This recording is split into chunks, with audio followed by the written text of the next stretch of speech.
Welcome back for another deep dive. Today, we're going to be looking at The God of Small Things hmm by Arundhati Roy. And specifically, one passage is just packed with emotion. Oh, definitely. And for anyone who hasn't read it yet, Right. this is a scene where a young boy named Estha is being sent away on a train. hmm He's leaving behind his twin sister and his mother, Amo. Wow.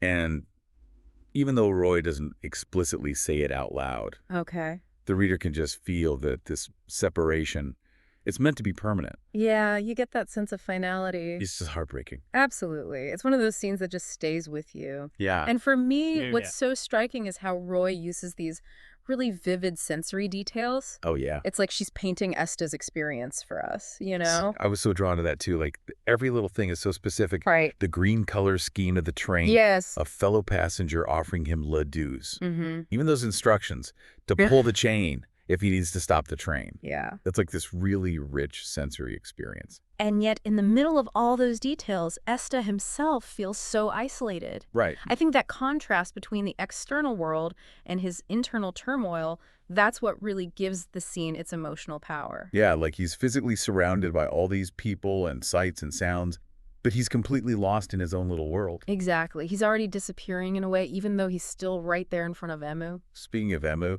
Uh.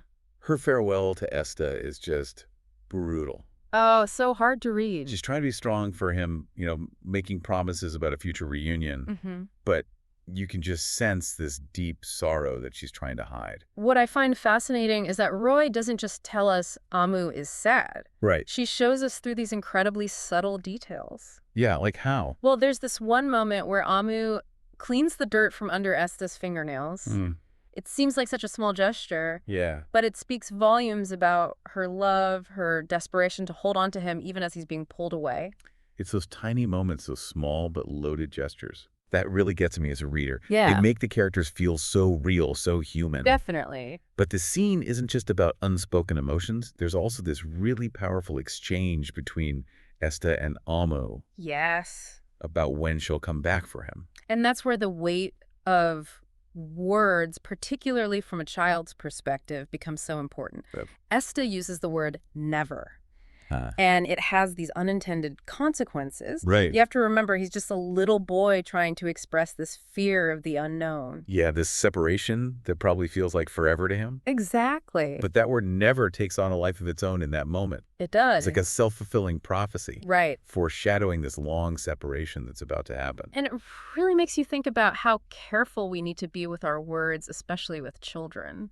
Yeah, they interpret things so literally. Absolutely. And those interpretations can have a lasting impact. And Roy, in her masterful way, she doesn't let us off the hook as readers. She makes us confront this truth that even the smallest things, a word, a gesture, a fleeting moment, Yeah. they can have huge consequences. It's like she's saying that we're all connected in ways we don't even realize. Mm-hmm. And even our smallest actions can create change, for better or worse. You've hit on something really crucial there. Like This that. idea of interconnectedness of small things having a big impact. Right. That's at the heart of what Roy is exploring. Oh, okay. But she doesn't stop with this initial separation. Okay. She revisits it through memory years later when the twins are adults. Yes. Roy fast-forwards 23 years to a scene where the twins reunite. Such a powerful contrast to that earlier scene. It is. They're adults now, but you can still feel the trauma of that childhood experience. And Roy doesn't shy away from exploring that lasting impact of trauma on these characters. But there's also this glimmer of hope, Yeah. this sense of healing in their reunion. Absolutely. They find solace and connection in a shared memory of their mother. It's proof that even the most fractured relationships can endure incredible hardship. And that shared memory, it becomes a bridge between their past and present, It does. allowing them to reconnect. It makes you wonder, what are those anchoring memories, those moments of shared experience that Yeah. help us navigate our own relationships? That's such a good question. Yeah. And it leads us perfectly to this mysterious figure that appears in Amu's thoughts, Oh, yes. the God of Small Things. Hmm. Who is this enigmatic being? Hmm. And what role does it play in this story? Well, the God of Small Things, it's one of those things that really sticks with you Hmm. long after you finish the book. It's a metaphor. Okay. And Roy uses it to represent the power of those seemingly insignificant moments, Yeah, those little details that end up shaping our lives and relationships. I get that, but it still feels a bit abstract to me. Can you give me an example of how this God of small things idea actually works in the passage? Absolutely. So one example is this recurring motif of the color green. Roy uses it a lot to describe the train Estha is leaving on. Ah, The seats, the berths, even the chains, they're all green. I see. Now, green usually symbolizes growth, renewal, hope, Right. but here it takes on this darker, almost suffocating tone. Interesting. So I guess it reflects the emotional weight of what's happening? Exactly. The hope for a future reunion is there, but it's overshadowed by the reality of this separation. Like the green is almost trapping them? Yeah, you could see it that way. And this idea of societal pressure is also highlighted in that scene with the eating lady and her family on the train. Oh, right. The one who keeps offering Estha Ladus. Yes, they represent this traditional patriarchal family structure. The kind of structure Amu has rejected. Exactly. So on the surface, it seems like a kind gesture, Right. but it's more like an attempt to force Estha to conform. To fit into their idea of a proper family. And Estha refuses the Ladus. He does. This small act of defiance, it becomes symbolic of his resistance to those pressures. Like a tiny echo of his mother's own rebellion. Oh. It's amazing how Roy packs so much meaning into these little details. It is. It's her way of building this complex commentary on societal norms and the consequences of defying them. And it's not just social commentary, is it? No, not at all. These small details also reveal the characters' inner lives. How so? Well, remember that line where Roy mentions that Amu Estha and his twin sister Rahel, Uh-huh. they're all carrying the weight of having loved a man to death? Wow, that line is intense. It is. It's such a powerful image. And it speaks to this deep, unspoken grief that connects them. Right. It's through these shared experiences, Yeah. these seemingly small moments of love and loss, Mm-hmm. that their lives become intertwined. But we don't really know the details of this shared trauma, do we? No, not in this passage. But Roy is showing us how it still affects them, Okay. how it shapes their present and their future. And this brings us back to the reunion scene. Yes, after 23 years apart. But the memory of this man, the love and the grief, It becomes a point of connection. a bridge across the years, They find solace in this shared pain. in the fact that they went through it together. They understand each other in a way no one else can. And that's captured so beautifully in their embrace. When Roy describes it as this coming together of quietness and emptiness, Such powerful words. they convey both the solace and the sorrow. It's so much more evocative than just saying they hugged and felt sad. Right. It gets at the complexity of their emotions. This mix of relief, grief, maybe even a sense of completion. And it highlights how, even without words, there can be this deep understanding. A connection that goes beyond language. But it's not just the shared grief that connects them. Oh. Remember that the God of Small Things appears again in this scene. Oh, right.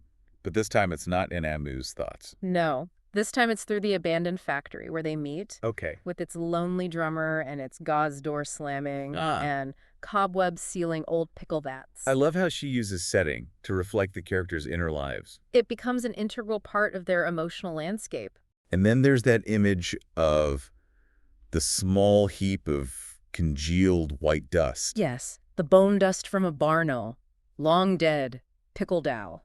Okay, I have to admit that one threw me off a little. It's a metaphor for how memories can be preserved even in decay. Even though the owl is dead, its essence is captured. It's a reminder that even though the past is gone, it still has a presence. It shapes who we are, how we see the world. And this ties back to the God of Small Things. How so? It's saying that even in death, even in those seemingly insignificant moments, Yeah. there can be a form of immortality. A way for the past to shape the present. Exactly. It makes you think about all those small moments that make up a life. The happy ones, the sad ones. All of them shaping who we become. You've got it. And that's one of the things that makes the God of Small Things so powerful. Mm-hmm. It forces us to confront that even in loss, even in decay, Yeah. there's still beauty and meaning to be found. Okay. It encourages us to pay attention to those small details Those God of small things moments. that we might otherwise miss.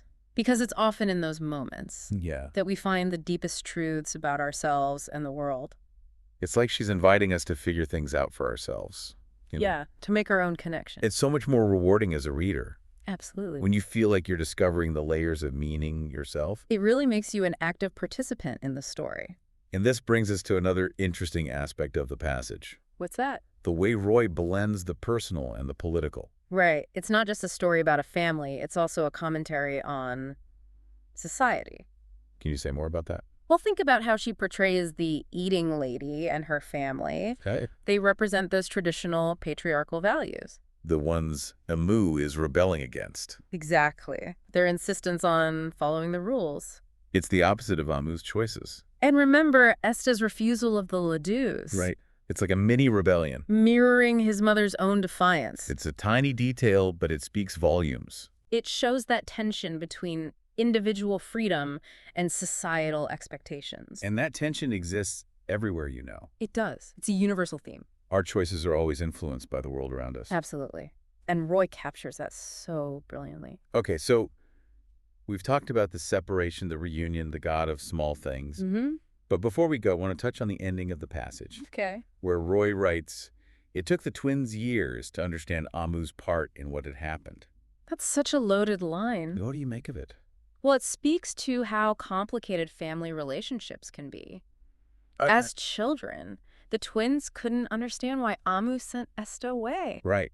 It felt like a betrayal. But as they get older, Yeah. they start to see things differently. To see the pressures she was under. They realize she had impossible choices to make. It's like they finally see her as a real person, With her own flaws and weaknesses. not just as this perfect mother figure. Exactly. And that understanding, Mm-hmm. it allows them to forgive her. And maybe even forgive themselves. It's a powerful message about healing and understanding. That sometimes it takes time to really see things clearly. Roy's storytelling doesn't shy away from those tough emotions. Yeah, the messiness of it all. And that's what makes it so real, so relatable. So as we wrap up this deep dive, Yeah. what's the main takeaway for our listeners? I hope they'll remember the power of small things. Those little moments, words and gestures that shape our lives. To look for those God of small things moments in their own experiences. And to find meaning in the everyday. To embrace the complexities of life. Beautifully said.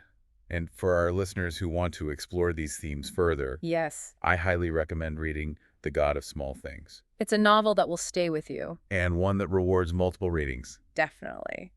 Thanks for joining us for another deep dive. It's been a pleasure. Until next time, keep exploring, keep questioning. And keep seeking out those God of small things moments. The moments that make life so rich and complex.